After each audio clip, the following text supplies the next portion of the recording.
This is the best of John Miller. Next, it's the perfect gift for the coffee lover. This is the first I've ever heard of somebody using espresso as a medium for art. Forget fancy grinders or gourmet blends.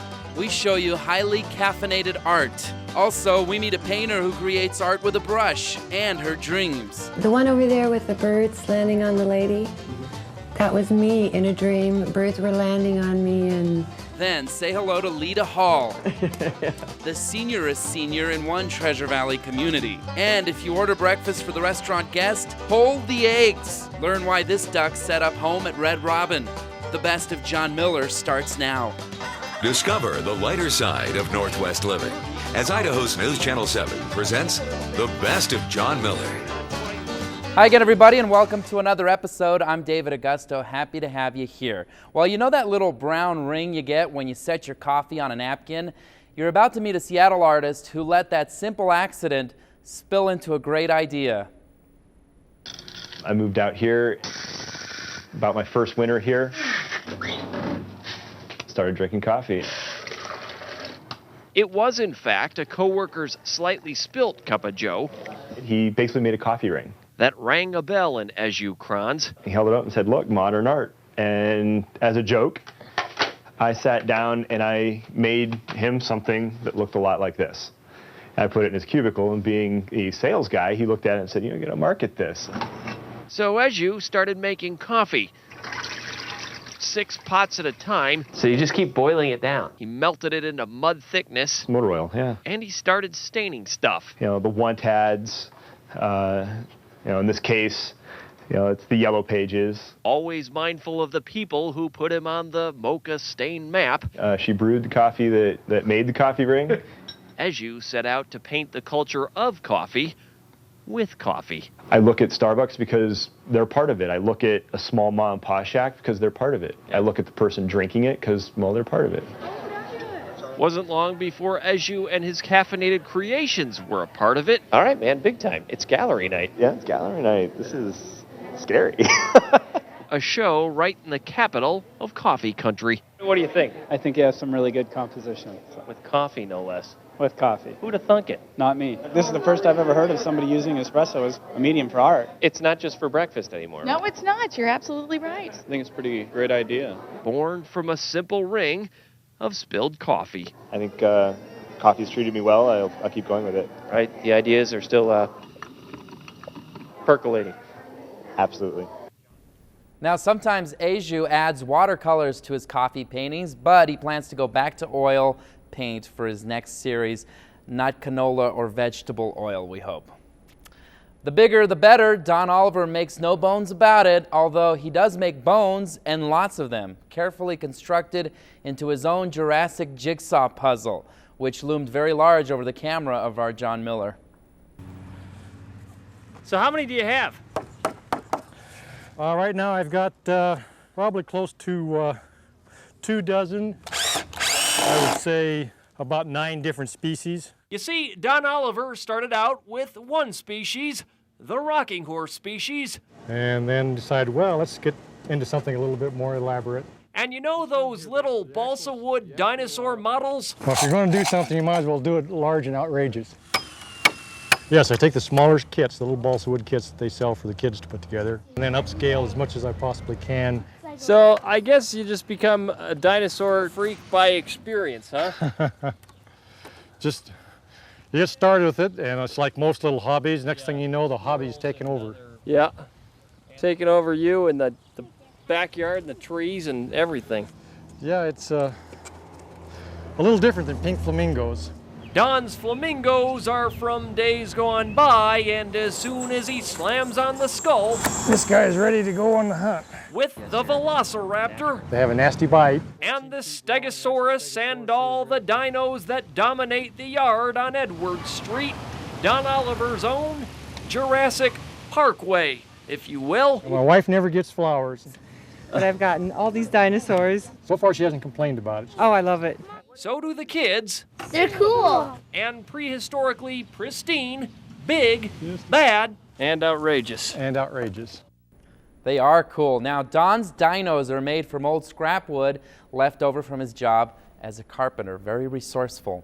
Well, ever wonder how they write the dictionary? It's much more than defining a single word, but coming up with definitions for new words, words that we invent as technology changes. Well, you won't believe what dictionary publishers are facing now. And as John shows us, with the world of computers growing like a weed, this next word, well, it was inevitable. Gary Gibson is definitely one. Oh, absolutely. Annie Love could be. I don't know, maybe other people think I am. Alicia Hopkins used to be what we all would hate to admit. Yes, I am a geek. So you're willing and ready to admit you're a geek? I think so. I think they could find a better word. They are the publishers of our dictionaries who, according to this published report, are considering adding to the definition of geek, including anyone familiar with or preoccupied by computers. If this is true and this happens, that means I'm a geek, you're a geek, and pretty much everyone's going to be a geek. Okay. Sociology professor Steve Patrick guesses most of us already define certain computer users that way. Some people that are highly into computers, as the stereotypes go, do behave in ways that are geeky. I'd like to know what first they think the definition of geek is to begin with. Well, this dictionary says it's an intellectual person who is disapproved of. This one says it's a carnival performer who bites the heads off live chickens. So in your humble opinion, should we redefine geek as a computer proficient person, or? No. Dr. Patrick asserts if we broaden the definition of geek to include computer users or everyone, it'll be a term for normal, and I guess normal will. What are we going to do with that word? We're all just going to walk around like a bunch of geeks. And be darn proud of it. Yeah, sometimes I am a geek. What more can I say? The more the merrier. Now, we tried to contact Houghton Mifflin Publishing Company to find out how likely they are to change the definition, but John says the geeks never called us back. Later on the Best of John Miller, some of us can't even remember our dreams. We meet a woman who is turning hers into some very revealing creations. And next, meet the Gravity Dog. They're all for me. A canine who's turning the playground into a dog park. Welcome back, everyone. 12-year-old Matthew Poe said it was the biggest honor of his life. And for this Meridian kid who never thought of himself as artistic, didn't take him long to be discovered. His first piece went on display in a very high place, and John explains exactly how it got there.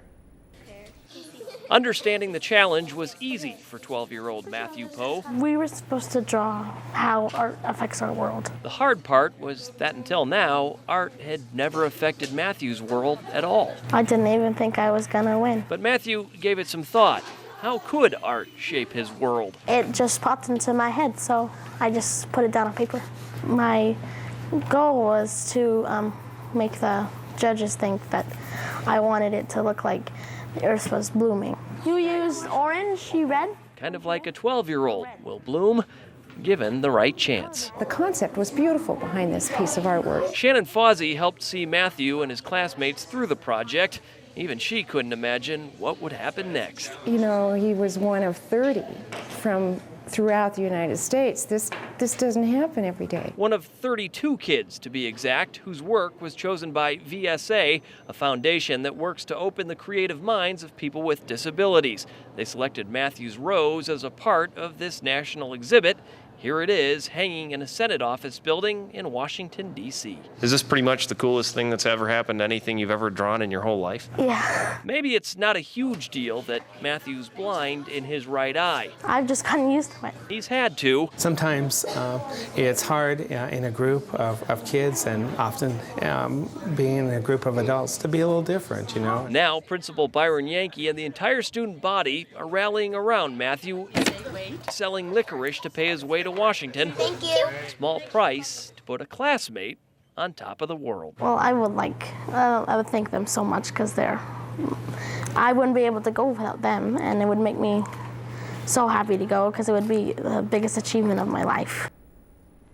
Thanks to everyone's efforts, Matthew made the reception in Washington, D.C., along with a group of the nation's other young aspiring artists. After it was displayed in the Senate building, the entire exhibit went on tour across the country. Way to go, Matthew. Well, she's a free-spirited thrill seeker with an unquenchable thirst for adventure. And she's only 4 months old. John caught the canine and her unending need for speed. How old's Erin? 4. How old's Sonny? 4 months. And given her passion for slide slipping, we gave her a nickname. What? Gravity Dog. Why? Well, just look at her. Wow, Gravity Dog. Yeah. She's into thrill seeking and adventure, huh? Yeah, she's an adventurous And I puppy. suppose you won't let her skydive or bungee jump yet. She's a little too young yet. So slides will have to do. No, so you want to do one down one? She likes the wavy ones. Yes, she likes the wave. You can occasionally get her on that red corkscrew. Yeah, long as she can see where Erin's going. He waits for her. She waits for him. Look out. Ew, they're off of me. Wavity dog. Collectively conquering every straight, wavy, twisty tube in town. And the blue one over there. Yeah. That's a project. But she seems to like paw at it a little bit. Then she seems to think, maybe. And then she seems to think, maybe not. Maybe, maybe not. And then, boom. One more slide under her collar, huh? That's right. Wavity dog. Woohoo! Master of sliding, hands down and face down favorite. All in all, we'd say Gravity Dog was a great idea. Gravity Dog Cam, well, was not. So anything else we ought to know about Sunny the Gravity Dog? Oh, she's a great dog. Right. Wavity dog. Oh, that's cute. Now, if they can just get her on the monkey bars. Still ahead, John introduces us to living history. Don't like that. She's young as spring chicken. A woman with more than a century of stories. And next, we meet a woman whose dreams are the things art is made of. I know I was an artist when I was 4 years old, when I was melting my crayons on the potbelly stove. The best of John Miller continues after this.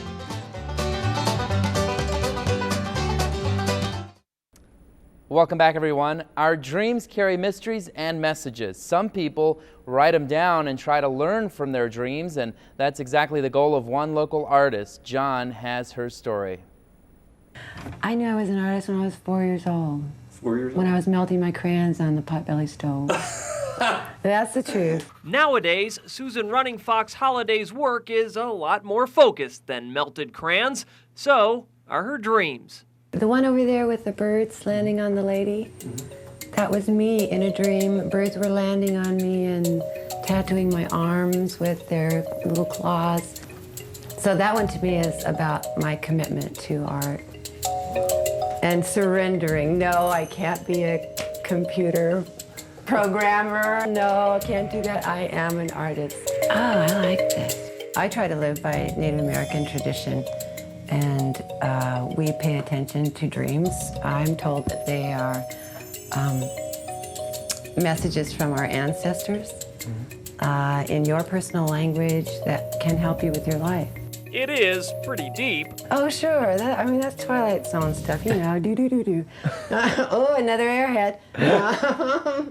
But that's okay. It's real to you. It's very real. It's about using a studio full of supplies and a head full of dreams to create points of reference in her life. These paintings actually represent directions. They saved my life. A life at one time without any direction, she says. I was pretty suicidal, actually, at that time. I found that this is my way of celebrating life. I love life, and this is my gift that I can give. A gift of life to herself and others who stop by area coffee shops and galleries. Creating what they thought couldn't happen with just a little paint, with just a little plaster, maybe some tree branches in it. So I'm one of those la-la people on the wrong planet. No, you are. Or maybe she's just one of the lucky ones, living her dreams and painting them. Susan's been painting her dreams on walls for more than 30 years. She says she can dream up any idea for any wall, anywhere. Still to come on the best of John Miller, we meet a duck looking for a little privacy, or possibly a cheeseburger. Once in a while she'll look over and, kind of give us a glance and slap her beak together a couple times, but that's about it. And next, she was born when the Gem State was just 7 years old. Well, she's my inspiration to keep going. We catch up with this Idaho original when we return. Well, when do you plan to retire? People like Lyda Hall never do. It sounds a little crazy, but even after more than a century, Lyda says she couldn't imagine sitting around doing nothing. Back in 1998, John headed to Parma for a very special birthday. I had like 101 questions about volunteer Lyda Hall, one for every year of her life. You're the senior here at the senior center, huh? The seniorest senior. I wondered how many friends a 101-year-old volunteer has. Everybody in Parma knows Lyda. I wondered if that was true. I know her because she goes to the same church we do. From the folks at Zim's, I know she goes up to senior citizens and sets up for their lunches. To the Fort Boise Cafe. I just know she's a good lady. What's your secret? I don't know. I don't have no secret. But she does have 6 grandchildren. I have a daughter that was 80. And I wondered how many grandchildren. Don't ask me. I have got close to 100, counting the grandchildren, great-grandchildren, and great-great-grandchildren. Of course, that answered my questions about what this sharp-as-a-tack 101-year-old lady spends all her time and money on. Birthday cards. I have a calendar at home with all the grandchildren's birthdays on it. Never misses a single one. I think she's great. Well, she's my inspiration to keep going. Yeah. You know Lyda? Oh, yeah. What do you think of Lyda? Oh, Lyda. She's young as spring chicken. That's what her birthday banner says anyway. It says 101 years young. Happy birthday, Lyda. And then the other one says, let's party. Yeah, they partied. They came to watch her blow out 101 candles, call them good friends, but never call them late for lunch. You see, you can ask 101 questions about why and how this 101-year-old lady does it. She taking care of you? Yeah. There's one definite answer. She always does, huh? Always does. Yeah. Wow, that is great, and we are very pleased to tell you Lyda is now 107 years old. Her daughter says Lyda now walks with a cane, but she gets around just great, and they still go out for lunch from time to time. Still to come, a restaurant where the duck's in the house, but not on the menu. I named her Princess. The best of John Miller returns after this. Welcome back, everyone. Well, what's the longest you've ever waited at a restaurant? 1, maybe 2 hours? Well, one customer sat in the same unlikely place for so long, folks over at the Red Robin Park Center gave him its own special place. And customers finally gave John Miller a call. Here we go again. So a duck walks into a bar and says, "Hey waitress, get me an umbrella." Yeah, they just added the umbrella last week because some women thought that she was too hot. Now she's quite comfortable and the real-life subject of the oldest joke in the world, and in this case, the longest. So how long has this thing been here? Oh, about 3 weeks. So you guys have kind of roped off your own little section? Yeah. Well, when she first was here, she would run away when people came near the wine barrel. Yeah. So we had to rope it off so that she would stay on the eggs. That way the kids don't bug her. They just name her. I named her Princess. And Rich Messenbrink tried to buy her a drink. But she turned me down. Yeah. Tough customer, huh? Yeah. Doesn't tip too well, though, huh? No. Seems all Princess wants to do is sit on her throne, eyeballing the geese out in the distance, and perhaps mapping the shortest route to the water for when the time comes. I think that our babies will be cute. I think it's probably really good for business, actually. Oh, I think we've been here about 2 hours now. During which Princess didn't move a bit. No, she's just sitting there. Once in a while she'll look over and, kind of give us a glance and slap her beak together a couple times, but that's about it. Yeah, I think, live and let live. You've got your umbrella, she's got hers. A very patient, expecting mother sitting on the punchline to this duck story, due any day now. Yeah, I think she's doing pretty good. Now we're told the eggs safely hatched with Princess on top of the situation. It's become a part of the landscape in downtown Boise, the colorful street representing our Basque community. But it wasn't always that way. John takes a look back at what it took to turn our Grove Street green. Caution, cultural preservation in progress.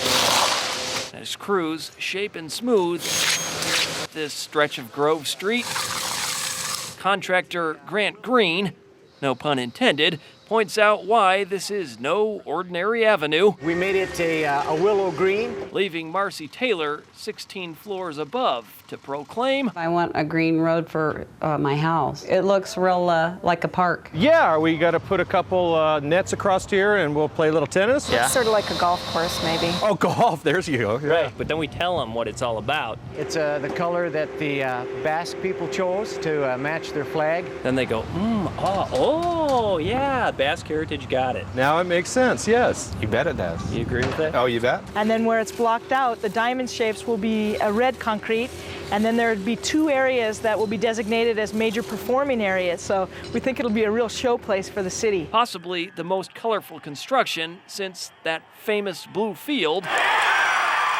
Leading to the question, if we already have Smurf turf in Boise, would this be Toad Road? I don't think so. Or Green Grass Pass? Green Grass Pass, I like that better. There you go. Green Grass Pass.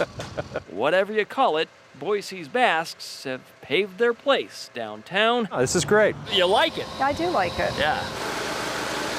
Sure is pretty. Well, that'll do it for now. We'll see you again next week as we continue our look at the best of John Miller. Thanks for joining us. See ya.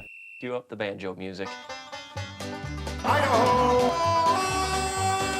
How's it going? She is cheap. Oh, man. Revenge is sweet. I'd say the odds of that happening with me are